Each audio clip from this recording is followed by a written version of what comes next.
اور سورہ والشمس میں جہاں اللہ سبحانہ و تعالیٰ نے 11 قسمیں کھا کر یہ فرمایا قد افلح من زکاہا، اس کا ایک سادہ ترجمہ یہ ہے کہ کامیاب یقیناً وہ ہو گیا کہ جس نے تزکیہ نفس کیا.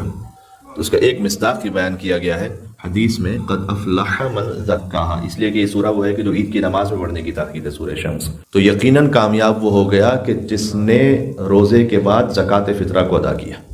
زکاہا کا مطلب زکوٰۃ ہے، اور زکوٰۃ سے مراد زکوٰۃ فطرہ ہے. تو یقیناً وہ کامیاب ہو گیا جس نے زکوٰۃ فطرہ کو ادا کیا.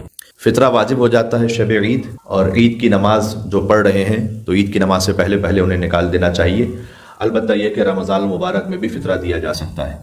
ایک تو وہ معروف طریقہ کہ آپ فطرہ بطور قرض دے دیجئے اس نیت سے، اور شب عید نیت کر لیجئے کہ وہ قرض فطرے میں تبدیل ہو گیا، وہ بھی ایک طریقہ ہے. لیکن اگر کوئی فطرے ہی کی نیت سے رمضان میں نکال دے تب بھی وہ صحیح ہے. آیت اللہ سیستانی کے فتح مطابق اس میں کوئی حرج نہیں ہے. ایک جو اہم بات ہے وہ یہ ہے کہ فطرہ جب آپ نکال لیتے ہیں تو وہ مشخص ہو جاتا ہے.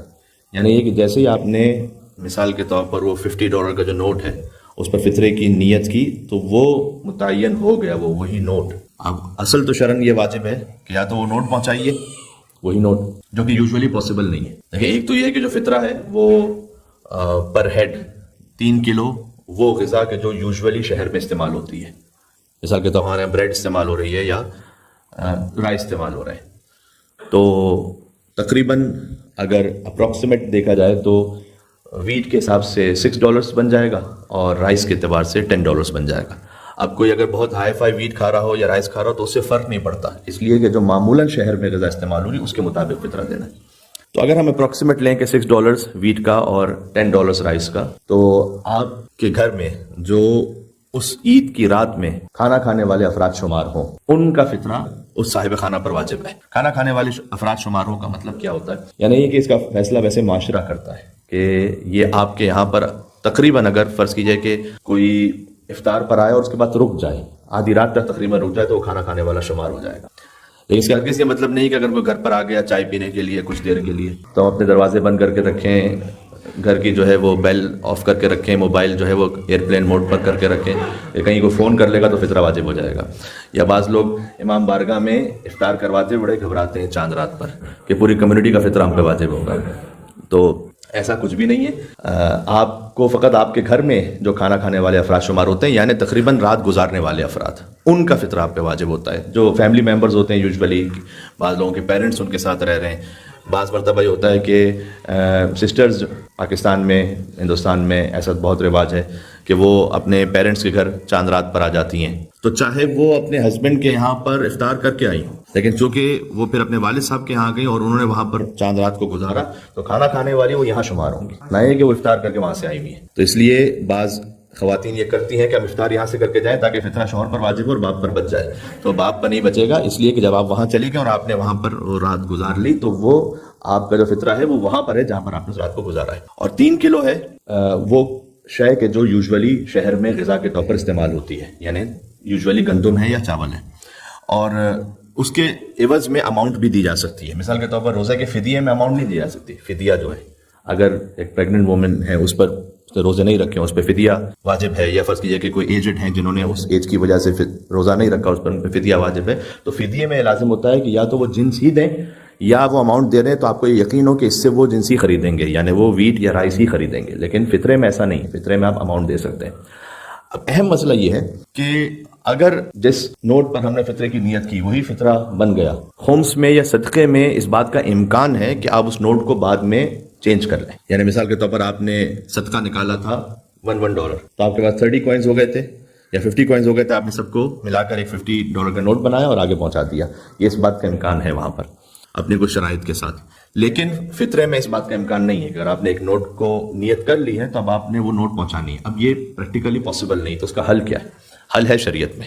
حل یہ ہے کہ اگر آپ مثال کے طور پر PSV میں فطرہ ٹرانسفر کر رہے ہیں تو اس وقت بھی اس بات کا خیال کیجیے گا. ہم نے یہ ان سے گزارش بھی کی ہے کہ جب وہ ای میل کریں فطرہ کلیکشن کے لیے تو اس میں اس بات کو لکھ لیں اور ایک لنک بھی شیئر کر دیں جو ہمارے والد محترم حجۃ الاسلام والمسلمین مولانا علی رضا مہدی صاحب قبلہ کا ہے. اور انہوں نے اس بات کو اچھی طریقے سے اس یوٹیوب ویڈیو میں ایکسپلین بھی کیا ہے کہ اگر آپ بینک اکاؤنٹ کے تھرو فطرہ ٹرانسفر کر رہے ہیں جو ویسٹرن کنٹریز میں یہی ایک نارمل پریکٹس ہے. تو پھر وہ نوٹ چینج نہ ہونے والا مسئلہ کیا ہے کہ آپ نے اگر پی ایس پی کو ٹرانسفر کیا ہے تو آپ کے اکاؤنٹ سے یہاں ٹرانسفر ہوا, یہاں سے کہیں اور ٹرانسفر ہوا, تو وہ نوٹ تو پھر کوئی ہے ہی نہیں, پھر والی نوٹ تو ہے نہیں. اور یوزولی وہ فطرہ جائے گا پاکستان یا انڈیا یا فرض کیجئے کہ ایسی کسی جگہ پر, تو وہاں تو لوکل کرنسی میں ملے گا, تو وہاں تو آسٹریلین ڈالرز میں تو نہیں ملے گا فطرہ. تو اس کے لیے ایک سادہ سا کام آپ نے کرنا ہے کہ آپ اس وقت جو ٹرانسفر کر رہے ہیں نا, خود فطرے کی نیت نہ کریں, بلکہ وہ جو آخری مستحق جہاں تک وہ پہنچے گا فطرہ, ان کو آپ اپنی جانب سے وکیل بنا لیں کہ وہ آپ کی طرف سے اس لوکل کرنسی پر فطرے کی نیت کریں گے. بات واضح ہوگی؟ مسئلہ حل ہو گیا 1 منٹ میں, کہ آپ انہیں اپنا وکیل بنا لیں گے اور یہ ان تک بات پہنچا دیں گے انشاءاللہ. اور اگر آپ یہاں پی ایس پی کے تھرو نہیں کر رہے, کسی اور آرگنائزیشن کے تھرو کر رہے ہیں, تو آپ کو یہ پتا ہونا چاہیے کہ وہ یہ کام کر رہے ہیں. اس لیے کہ جب آپ آسٹریلین ڈالر ٹرانسفر کر رہے ہیں تو وہاں پاک روپیز مل رہے ہیں یا وہاں انڈین روپیز مل رہے ہیں, تو وہ جو اینڈ میں فطرہ کیش لے کر مستحق تک دینے والے ہیں, وہ آپ کی طرف سے نیت کر لیں اس لوکل کرنسی پر فطرے کی. اس کے لیے چونکہ فطرہ واجب ہو جاتا ہے شب عید, اور عید کی نماز سے پہلے ادا کر دینا ہے, تو آپ اگر پہلے سے یہ کام کر چکے ہوں گے کہ آپ نے اماؤنٹ وہاں ٹرانسفر کر چکے ہوں گے تو وہ یہ کام کر سکیں گے. ادروائز یہ کہ آپ نے اگر شب عید ہی ٹرانسفر کیا تو ٹرانسفر لیٹ ہوگا, 1-2 دن بعد پہنچے گا فرض کیجئے, اور پھر جب 1-2 دن بعد پہنچے گا تو وہ جو فطرے کا وقت تھا وہ گزر چکا ہوگا, چونکہ عید کی نماز سے پہلے فطرہ دینا ہے. تو آپ ان کو اتنی مہلت دیں کہ وہ اپنے بینک سے وہ پیسے نکال لیں, یا پھر وہ بینک سے پیسے نکالنا ان پر واجب نہیں ہے, ان کے پاس کوئی ایکسٹرا کیش پڑا ہوا ہے, اسی کیش پر وہ آپ کی طرف سے فطرے کی نیت کر لیں, یہ بھی ہو سکتا ہے. اور آپ کی جانب سے وہ فطرہ بنا کر لوکل کرنسی میں وہ دے دیں آگے. ایک تو طریقہ. دوسرا طریقہ یہ کہ اگر آپ کو یہاں پہ مستحق مل جائے تو پھر پہلے ضروری ہوگا کہ اپنے شہر کے مستحق کو پہنچائے. تو فرض کیجیے اگر کسی کو کوئی مستحق معلوم ہے, ہوتا ہے بعض اوقات کہ کوئی ایسے اسٹوڈنٹ ہیں کہ جو کسی میڈیکل ریکوائرمنٹ میں ہیں, ان کا انشورنس نہیں ہے, انشورنس پورا کور نہیں کر رہا, اگر وہ سید ہیں تو سادات کا فطرہ انہیں دیا جا سکتا ہے. تو ایسی صورت میں تو پھر آپ وہی جو اماؤنٹ ہے وہی ان کو لے جا کر بطور فطرہ, بتانا ضروری نہیں ہے کہ یہ فطرہ ہم دے رہے ہیں, یہ کہیں پر بھی بتلانا ضروری نہیں ہے, وہ خالی جو نیت کرنے والا اس کے دل میں نیت ہے کہ یہ فطرہ ہے, بلکہ عزت نفس کو محفوظ رکھنا واجب ہے. ایک مل کے صلوات بھیجیں محمد و آل محمد, اللہم صل علی محمد و آل محمد. تو نہ خمس میں, نہ صدقے میں, نہ فطرے میں یہ بتلانا واجب نہیں ہوتا کہ یہ خمس ہے یا فطرہ ہے یا صدقہ ہے, آپ اسے بطور ہدیہ دیتے ہیں. یہ بھی کہہ سکتے ہیں کہ آپ کے بچوں کی عید کی خریداری کے لیے, تاکہ عزت نفس محفوظ رہ جائے, اور اس طریقے سے وہ آپ جو فطرہ ہے وہ آگے پہنچا دیں. لا تبطلوا الصدقات بالمن والاذى. اگر کوئی واقعاً احسان جتلانے لگے, انشاءاللہ ویسے یہاں تو کوئی ایسا نہیں اور نہ کوئی ایسا انشاءاللہ کوئی مومن ہوگا, لیکن قرآن نے بہرحال اللہ تعالیٰ نے بیان کیا ہے کہ لا تبطلوا الصدقات بالمن والاذى. اپنے کسی بھی عطیہ اور چیریٹی کو من یعنی احسان جتلا کر اور اذا اذیت دے کے ضائع نہ کرو, باطل نہ کرو. باطل نہ کرو یعنی جو دیا تھا وہ باطل ہو جائے گا, کینسل, ختم. اگر احسان جتلایا ایک یا اذیت پہنچائی, یعنی کوئی سامنے سے ایکسپیکٹیشن رکھی کہ اچھا یہ اب ہم نے ان کو دیا تو ہمارا احترام کریں گے, ہمارے اٹھیں گے, ہمارے جھک جھک کے سلام کریں گے, تو یہ جائز نہیں. تو بتائے بغیر ہی دے دیا جائے تو زیادہ بہتر ہے. یہ مختصر سی وضاحت ہو کر, زیادہ تو میں چاہ رہا تھا کہ اس بینک اکاؤنٹ والے مسئلے کی تھوڑی سی وضاحت ہو گئی کہ جب بینک اکاؤنٹ سے فطرہ ٹرانسفر کیا جائے تو کیا طریقہ کار ہوگا. شریعت نے اس کا ایک رائے حل متعین کیا ہوا ہے. انشاءاللہ اگر ضرورت ہوئی اور آپ کے کچھ مزید کوئریز آئیں تو اس پہ ہم ابھی ہمارے پاس 1-2 دن اور ہیں, ہم مزید گفتگو کر لیں گے, لیکن بنیادی طور پر یہ بات ہو گئی.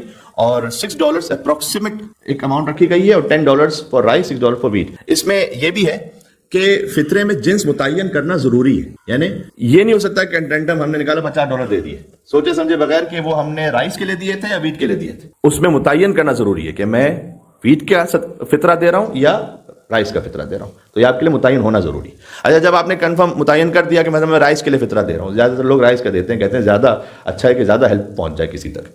تو اب ہم نے جو کیلکولیٹ کیا تھا وہ 3 kg جو ہے وہ $9.6 تقریباً بنتا ہے, تو ہم نے اس کو اپروکسیمیٹ $10 رکھا ہوا ہے. آپ اپنے دل میں یہ نیت کر لیجئے گا کہ جو فطرہ تھا وہ تو واجب فطرہ ہو گیا, باقی ایک مستحب صدقہ اس تک پہنچ گیا, مستحب چیریٹی اس تک پہنچ گئی, تو وہ بقیہ کی جو اماؤنٹ ہے وہ انشاءاللہ آپ کے نامہ اعمال میں ایک مستحب کسی کی مدد انشاءاللہ وہ مستحق تک پہنچ جائے گی. تو اللہم صل علی محمد و علی محمد.